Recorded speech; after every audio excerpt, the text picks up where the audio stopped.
इस साल आजादी की 75वीं वर्षगांठ के मौके पर देश भर में आजादी का अमृत महोत्सव मनाया जा रहा है। इस मौके पर हम आपको बताते हैं कि कैसे देश भर में अब आर्थिक तौर पर हर चीज इन 75 वर्षों में एकदम बदल गई है। सबसे पहले देखते हैं कि 75 वर्षों में रोजमर्रा के सामान से लेकर कमाई तक क्या क्या कैसे बदल गया है।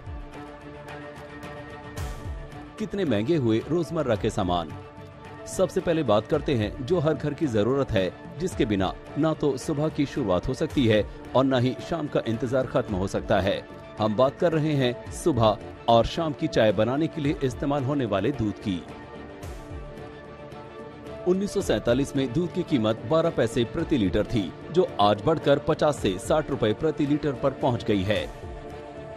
यानी अब लोगों के मासिक बजट में से अच्छा खासा हिस्सा दूध पर खर्च हो जाता है। कितना महंगा हुआ मूवी टिकट।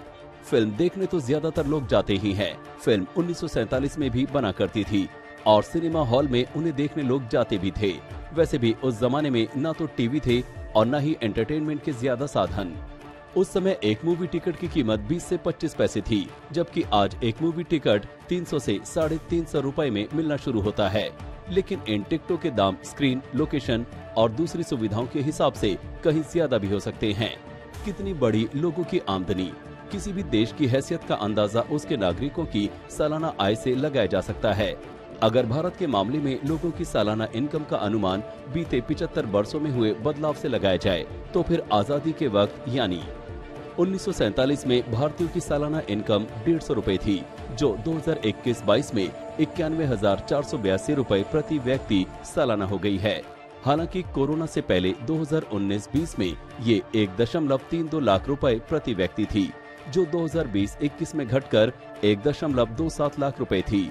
लेकिन ये आंकड़ा इस लिहाज से बेहतर नहीं है कि पहले तो ये आमदनी ही काफी कम है। दूसरा, भारत में 22% रकम महज 1% लोगों के पास है।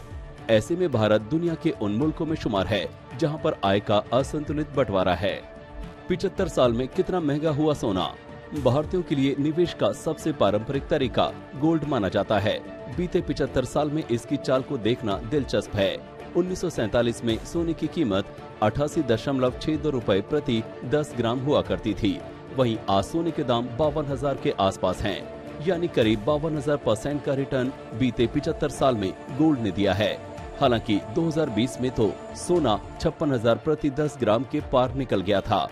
जानकारों का मानना है कि इस बार दिवाली तक गोल्ड फिर से किसी नई ऊंचाई को छू सकता है। यानी 1947 से लेके अभी तक सोने के प्राइसेस 88 रुपीज से लेके 52,000 रुपीज पे जंप कर गए हैं, which is like 54,000% of increase.